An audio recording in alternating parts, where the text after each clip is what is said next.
Hello there. Hey, hello. Hi, Thomas. Hello. How's the audio? Everything's okay? I can hear you. Can you Okay. hear me? Yeah. Everything is fine. The video Beautiful. is okay. So the new Ambush album is already hit the shelves. So it is your debut album with Napalm Records. Why did you decided to change the label, and how did you end up signing with Napalm? Yeah, so we spent three albums with the High Roller Records, and they were the ones that noticed us for in the beginning. They noticed our demo cassette tape and signed us, and we had a beautiful relationship with them. After the third album, our deal was pretty much up, and we were discussing within the band what we should do. Maybe we should try to take a step in a direction if there is any interest. So when we have had the whole album finished, even an older mention, then we sent it to a couple of labels just to see what response we would get. Really, we didn't expect much, but they were all interested. So we were very happy, and so we got a good connection with the A&R from Napalm. Gave a very good, like we wanted personal, we wanted a trustful relationship. So that's what we got, I think, with Napalm. And for us, this means everything. This means that we have a new platform, a bigger platform to expand from in a way. But also that we have a promotion team that is absolutely stunning. So many good people. We have daily contact, so yeah, it's a lot of work. They expect a lot from us, and we expect a lot from ourselves, and we're ready to do the hard work to get somewhere with this band and to play the biggest stages. It's the goal. And the material for the new album began to take shape during the pandemic. So, why it is Yeah. only now it's being released? Why did it take you so long? Yeah, so we released the third album in 2020. We played one release gig, and just after the release gig, I think it was the week after everything shut down in Sweden. So we couldn't tour. All the touring was delayed, and we didn't know at the time like how many years will it take this bullshit going on for how many years. So we started writing songs then, and then back in 2022, the touring finally came, and then we focused on that for 2 years. And while we were doing that, we also spent some time recording the album. So yeah, 5 years for us is it might seem like a long time, but we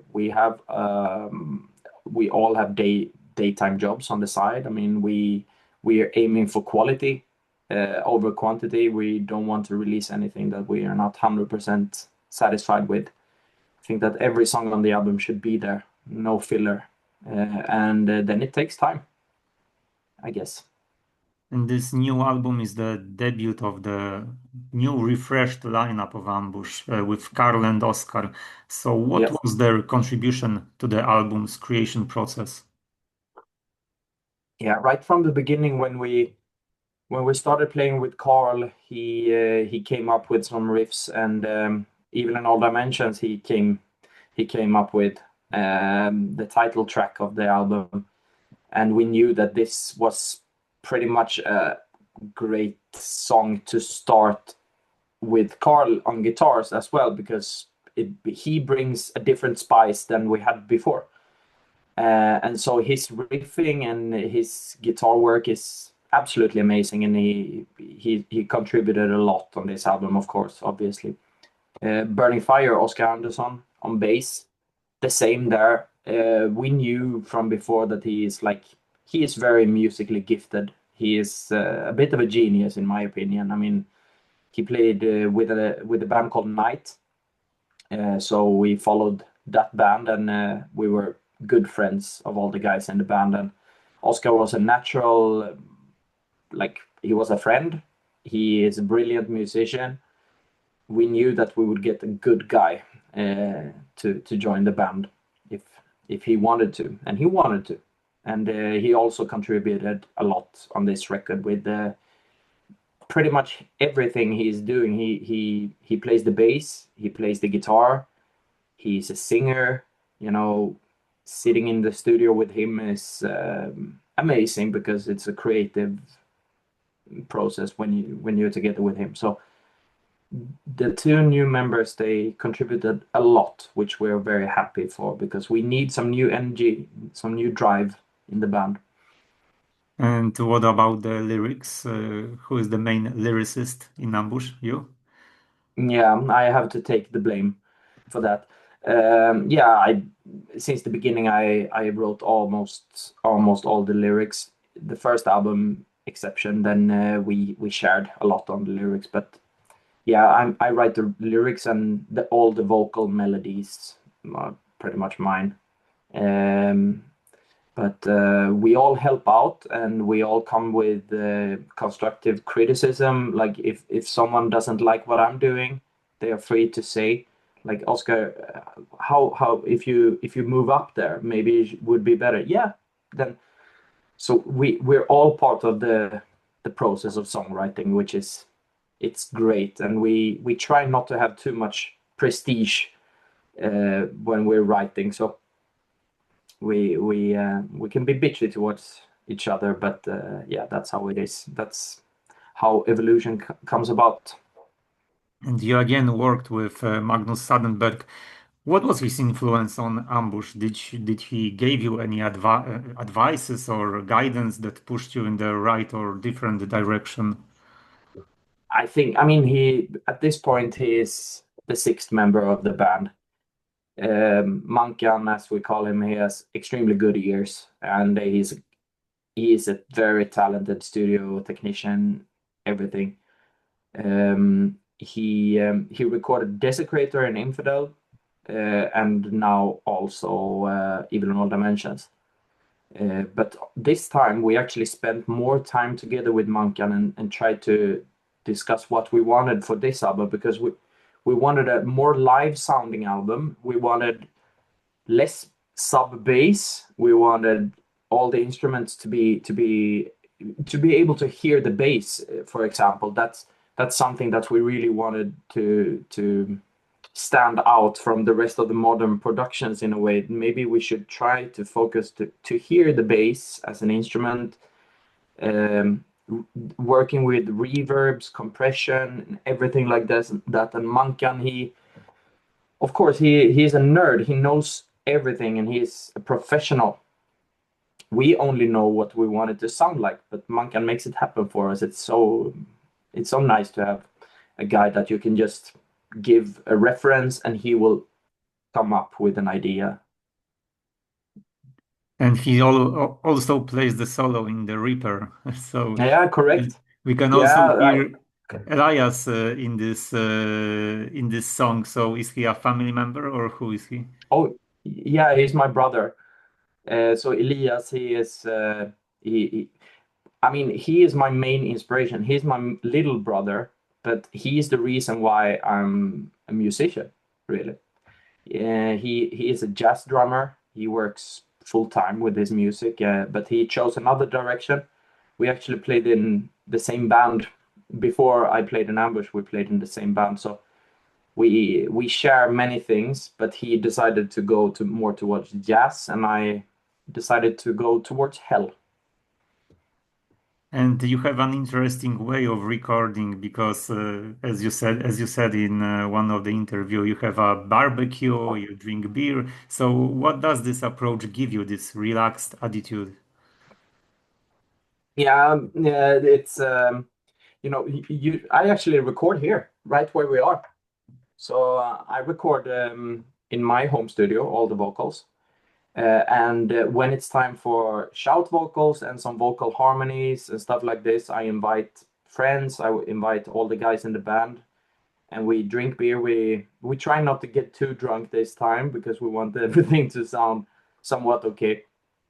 But yeah, and then it's one person comes in here with me, we drink beer, and yeah, now it's time to sing. And when they're done, they go back and party, trying to be silent also, not to catch any party sounds into the microphone. But still, this is a good tradition that we will keep, I hope.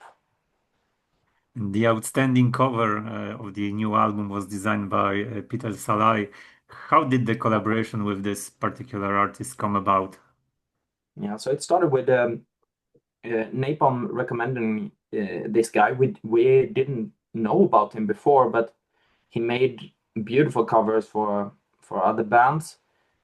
For us, Ambush, we come from a little bit more underground background. We always had painted cover arts performed by Alexander von Wieding, which we will still love. But with this record, we felt like we needed new energy as well in the cover art. So working with Peter was great. He is such a talented dude and down to earth, relaxed. We are very picky when it comes to cover art. So I think even though he was a little bit frustrated at times with us, we managed to create something good. He managed to create something good, but as always, you do it together because it's not one person that is responsible for everything. But he was a good player for us, I think. So this harpy on the cover artwork was your idea or his?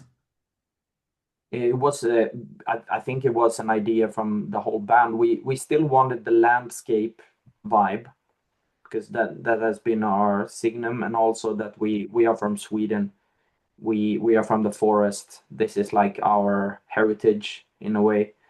We wanted landscape, and we wanted a little bit colder and harsher landscape to symbolize evil in all dimensions. Like, and then a humanly like bird with the evil eyes that looks like, yeah, angel of night. But it's actually a vildvittra.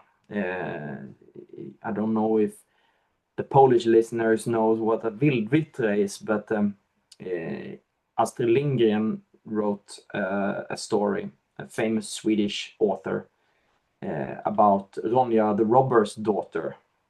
Maybe you heard that. So it's actually one of the evil creatures in that story that we're trying to.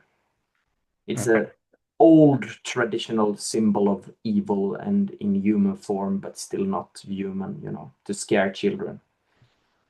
And the last single before the album release was the ballad I Fear the Blood. How did the fans react to this song? Because after all, it's not fast-paced, high-octane heavy metal. Yeah, that was one of our questions also before we decided to have this song on the record. This far, I think the reception has been great. I mean, the so many people that we didn't expect have texted us and said that they love the song and they love the ballad, even though it's a ballad. Because it's always like this. We are not typical ballad fans in this band, but when we rehearsed this song the first time, it was a magical moment, and we knew that this song must be on the album. We all went home, I think, at least me, thinking like, yeah, this is emotion and feeling, and this is the next step for this band. Like we need to be a little bit more vulnerable in our way of performing as well. Not only tough muscle, but also trying to have some emotion in So the what is stuff the we do. story behind this song? Yeah, so the song, actually, I wrote it as an instrumental song on a classical guitar when I was a little kid, and I've been playing it like since then. Always when you pick up a guitar, you play. I played the melody on only the guitar, so it was meant as an instrumental. But then during the COVID time, I played with an electric guitar in my studio, and I thought maybe if we do like twin guitar harmonies of this chorus, we can make it into an ambush song.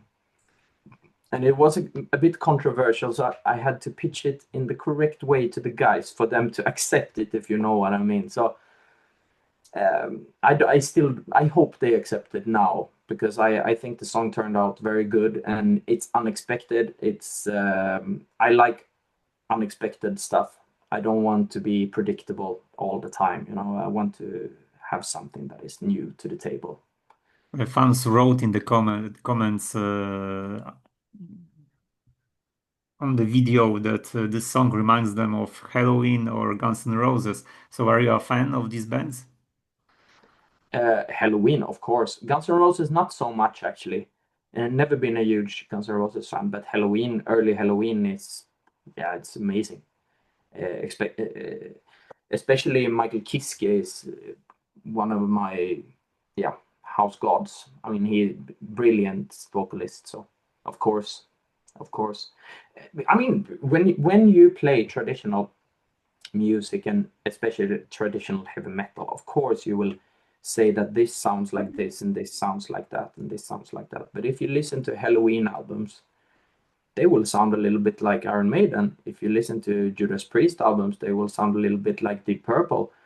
You know, what I think is important is that you have something that is characteristic to your band.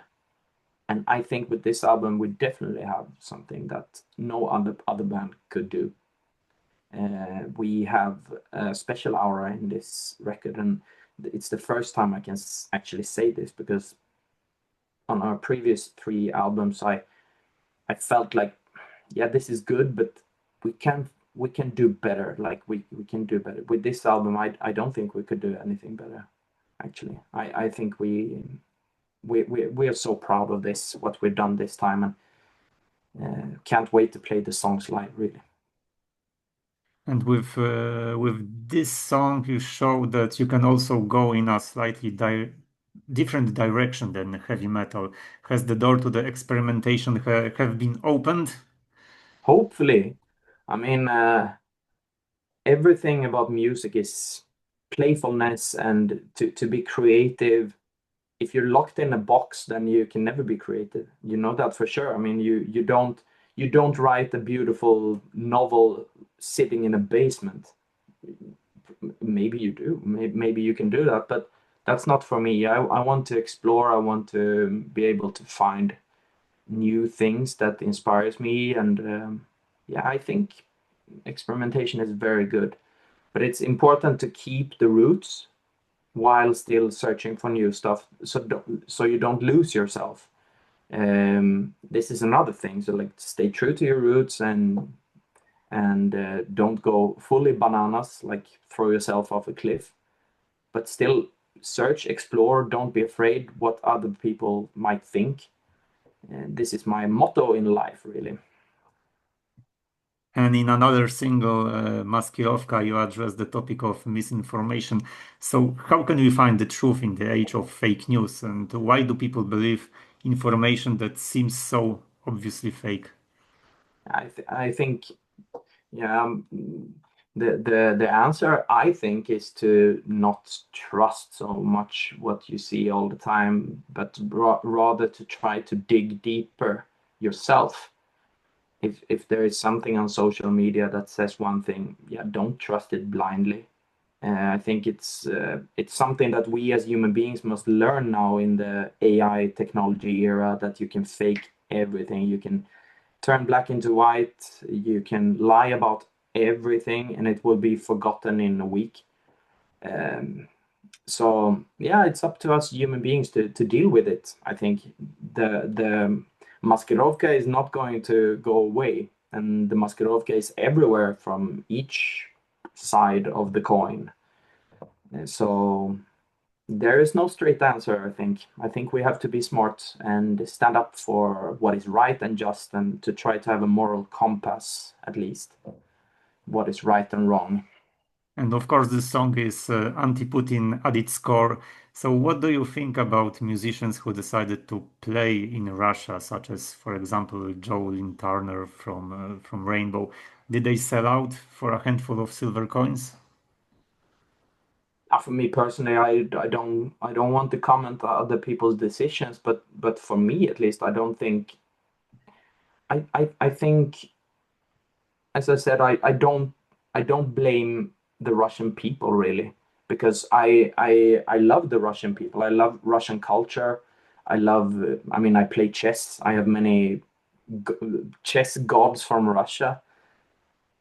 It's not about that. It's not about playing for the people, but it's about what is going on right now. It feels like you must take a stance at least against tyranny and against the deception that the tyranny is trying to invoke on the world.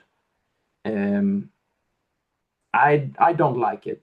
I don't think we would play in Russia. I hope that peace will come and that there will be a change in Russia. But that's not up to me to decide. It's up for the Russian people to decide. Hopefully, they can be strong through this as well. I have many Russian friends.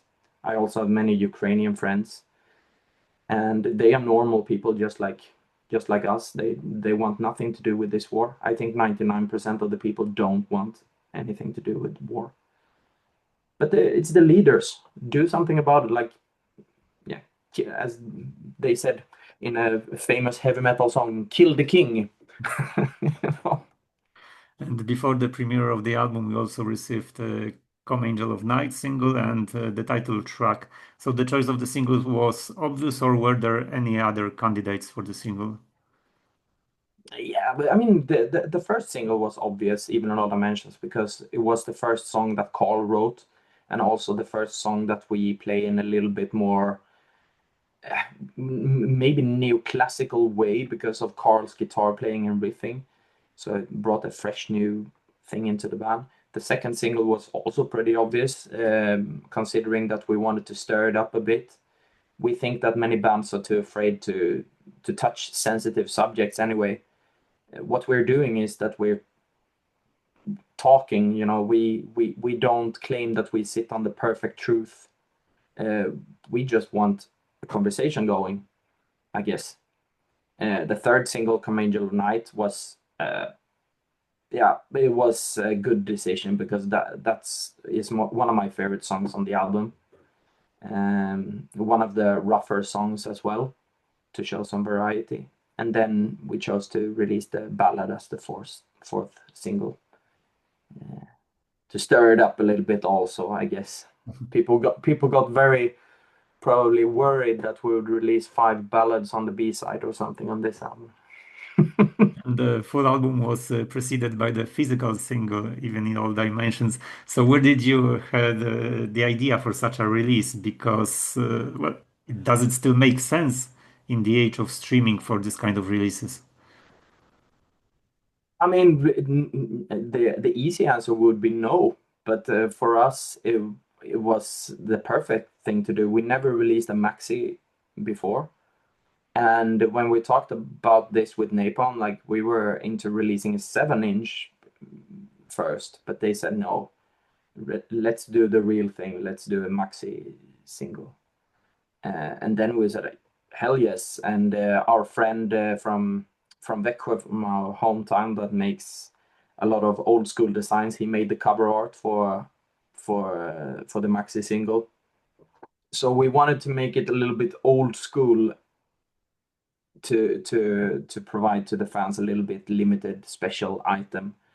Also because we were also going on tour in South America and Europe, so we wanted something to be able to give us a beautiful present for the fans.